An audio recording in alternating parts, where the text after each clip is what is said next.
आप मेरी YouTube family, मेरा नाम है श्रद्धा मनीष त्रिपाठी और आप सबका मेरे चैनल में एक बार फिर से स्वागत है। तो मैं पूजा करने आई हूँ नीचे। देखिए मेरे घर का मंदिर, ये मेरे लड्डू गोपाल। और सबसे पहले आप सभी को हैप्पी रामनवमी, राम जन्मोत्सव की ढेर सारी बधाइयाँ। और ये दिन सबके लिए यादगार रहे, भगवान सब पर कृपा बना के रखें। तो लेकिन ऐसा कुछ हुआ आज के दिन की मुझे बहुत बहुत चीज़ें याद आई अपने हस्बैंड की। लेकिन फिर भी मैंने दिन की शुरुआत मेरी पूजा से हुई। मैंने भगवान का कोई स्नान कराया, पहले नीचे के मंदिर में आई। पहले तो मैं सबसे पहले अपने भगवान की पूजा करती हूँ। मेरे भगवान है मेरे पति, मैं उनके पास दीपक जलाती हूँ। उसके बाद मैं नीचे आई, कान्हा जी की पूजा की। और आज नवमी का प्रसाद चढ़ना था, तो माता जी के लिए मैंने प्रसाद भी बनाया। ये है अखंड ज्योत जो मैंने जलाया था 9 दिन के लिए माता जी के लिए। पहले एक टाइम था कि मैं 9 दिन का व्रत करती थी, लेकिन अब हो गया। अब माता जी पर आस्था है और उनसे प्रार्थना करती हूँ कि जो मेरी बच्ची दी है छोटी सी, उस पर कृपा बना के रखिएगा, शक्ति दीजिएगा। मेरे लड्डू गोपाल नहा रहे हैं, आप लोग देख सकते हैं। और बस इन्हीं से सब, यही है मेरे सब कुछ। मैंने यही मान लिया है, मेरा बाबू, मेरा बच्चा मेरे दोस्त, मेरे सखा, मेरे दुख सुख के साथी। तो इनको छोड़ के कहाँ जाऊँगी। मैंने अपनी ज़िंदगी में स्वीकार कर लिया है कि जो भगवान चाहेगा वही होगा। तो ठीक है, वो मुझे हारने नहीं देते। मैं बहुत बहुत बुरी तरह से परेशान हो जाती हूँ, फिर भी मेरे कान्हा जी मुझको हारने नहीं देते, मेरे साथ रहते हैं। और इससे बड़ी कोई बात नहीं है मेरे लिए। और मैं ज़िंदगी में सबको यही बोलना चाहती हूँ। मेरे लड्डू गोपाल मेरे नहा लिए हैं और मैं अपने जीवन के अनुभव से सबको ये कहना चाहती हूँ कि दुनिया में किसी पर भरोसा नहीं करो, लेकिन भगवान पे करो। क्योंकि वो हमको अंदर से शक्ति देते हैं हमारे दुख से लड़ने की, हमारे साथ हमको ताकत देते हैं कि हम कुछ कर पाएँ। नहीं तो जब ऐसी घटनाएं घट जाती हैं, इंसान टूट जाता है, पागल सा हो जाता है। और तो लेकिन नहीं, मेरे भगवान ने मुझे बहुत मदद की, बहुत मेरे साथ रहे। मुझे हर वक्त ऐसा महसूस भी हुआ, हाँ, पर वो सामने नहीं आके कह सकते, वो उसके लिए मुझे खुद लड़ना पड़ेगा अपनी ज़िंदगी से।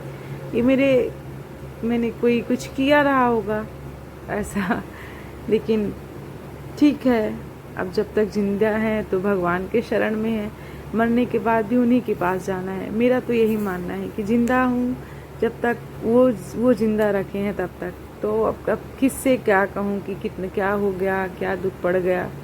बहुत अजीब लगने लगा है अब सब कुछ अजीब लगता है। तो इसीलिए मैं अपना पूरा टाइम, ज़्यादातर टाइम मैं स्कूल में बच्चों के साथ रहती हूँ, या मैं घर आती हूँ तो भगवान के पास रहती हूँ, भगवान की पूजा पाठ में इसी में बिता देती हूँ। ऐसे करके एक एक दिन कट रहा है ना। और जीवन में मेरे क्या है, अपनी बच्ची को देखना, भगवान को देखना, और उनसे प्रार्थना करती रहती हूँ कि और आगे शक्ति देना कि किसी के सामने सर ना झुके, हाथ ना फैलाओ। मेरा कान्हा जी तैयार हो गए, आप लोग भी देख लीजिए। तो फ्रेंड्स, मैं पूजा पाठ करके अभी मतलब काम वाम ख़त्म करके आई हूँ रूम में। आज मैं सुबह 3:30 बजे ही उठ गई थी, क्योंकि हमारे यहाँ नवमी की पूजा चढ़ती है। तो मैं ही पूजा, मतलब मुझे करना था पूजन, मुझे ही बनाना था प्रसाद माता जी का। मैं बनाई और वो भैया जो थे वो पूजा किए, जेठ जी हमारे। उसके बाद से फिर हो गया, फिर से मैं अपने काम छोड़ के, जो काम छोड़ दी थी वो सब की हूँ। फिर से नहाई, फिर चेंज करके आई हूँ। तो अभी मुझे ना, मैं सोची थी आज मैं सो जाऊँगी, तो मेरी नींद ही ख़त्म हो गई लेकिन बच्चे, आज मेरी बेटी भी गई थी अपनी बुआ के यहाँ कन्या खाने। किसी एक टाइम था, मैं रहती थी नवरात्रि का व्रत, मैं भी करती थी सब कुछ अच्छे से, लेकिन अब हो गया। माता जी जैसे, मतलब अब लगता है कि ठीक है, हो गया। माता जी दिल में है, मुझे पता है वो शक्ति देती हैं, लेकिन अब इच्छा नहीं होती वो सब चीज़ करने की। पर हाँ, मैंने एक चीज़ बहुत महसूस किया कि जब आपके साथ कोई घटना हो जाती है, फिर आप अकेले पड़ जाते हो, तो लोग आपको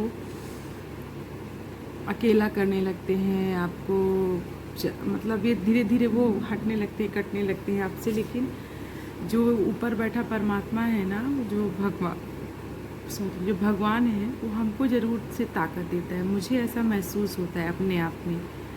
तो अब मैं हिम्मत नहीं हारती। मुझे ऐसा लगता है कि नहीं, श्रद्धा तुम कर लोगी, धीरे धीरे ही सही।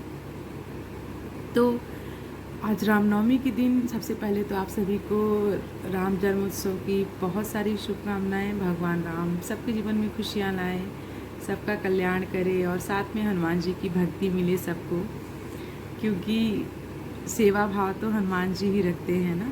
राम जी तो जगत के पालनहार है वैसे भी, लेकिन जब उनको मदद की ज़रूरत हुई तो किसके पास गए मदद मांगने? हनुमान जी के पास।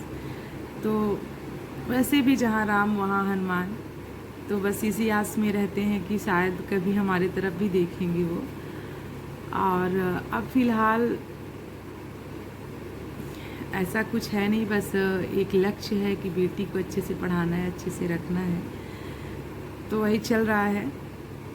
तो मैं क्या बता रही थी कि अंदर से शक्ति, लोग आपको महसूस भले करा देते हैं कि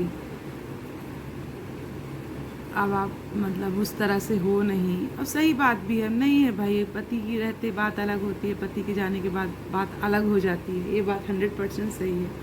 तो अब बुरी भी नहीं लगती हैं चीज़ें,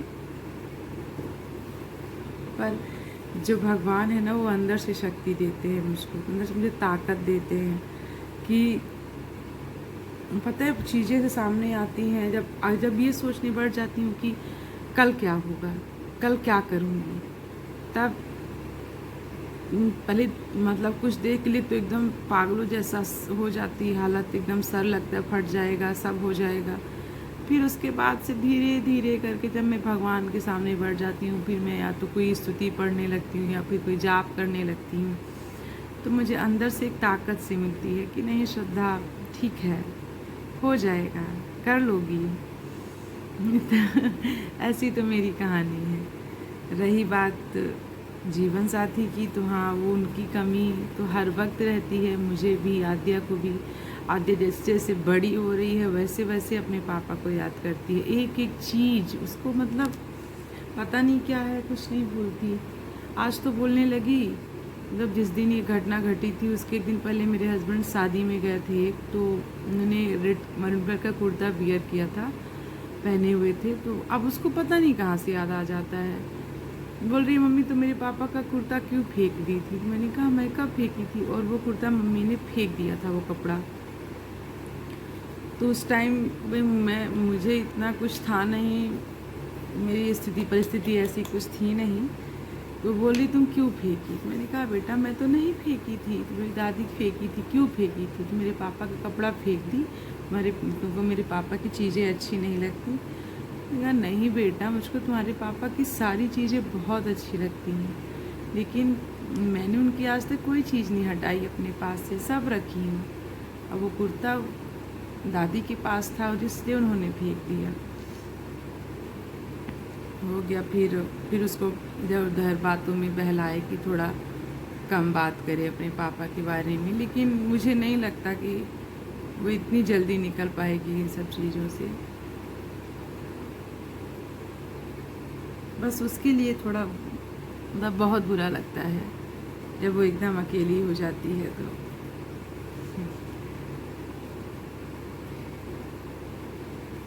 पर कोई नहीं, जो ऊपर वाले ने लिखा रहता है होता वही है। ऊपर वाले ने कुछ सोचा रहा होगा, या फिर हम ही, मुझे तो ऐसा लगता है कि हाँ, हम लोगों का ही प्रारब्ध था, चले गए वो इतनी जल्दी।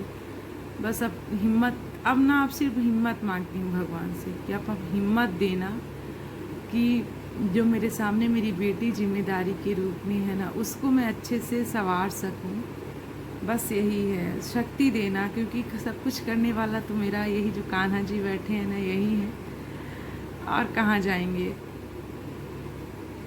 तो मुझे आशा है कि आप लोगों का रामनवमी, भगवान सबने राम भगवान की बहुत अच्छे से पूजा की होगी। और बस हमारा दिन तो ऐसे बीता, शुरुआत तो भगवान की पूजा से हुई। माता जी के लिए प्रसाद बनाए रखे, लेकिन चढ़ाए नहीं। पहले ऐसा होता था, मैं ही चढ़ाती थी, मेरे हस्बैंड मेरे साथ रहते थे पूजा में, मतलब साथ में पूजा चढ़ाते थे। लेकिन दुर्भाग्य मेरा देखिए, तो कोई नहीं।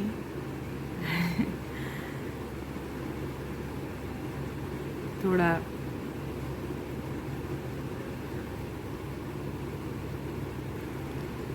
खैर, मुझे आशा है आप लोग बहुत अच्छे से होंगे अपने घर में अपने फैमिली के साथ। तो अच्छे से रहिए, खुश रहिए, मस्त रहिए। और प्लीज़ जो भी मेरा ब्लॉग देखे, जो भी अगर किसी को मेरा ब्लॉग अच्छा लगता है तो मेरे चैनल को लाइक करिए, सब्सक्राइब करिए, शेयर करिए और फुल ब्लॉग मतलब देखा करिए। इससे बहुत बड़ी हेल्प हो जाएगी हम माँ बेटी की। इसी के साथ राम राम।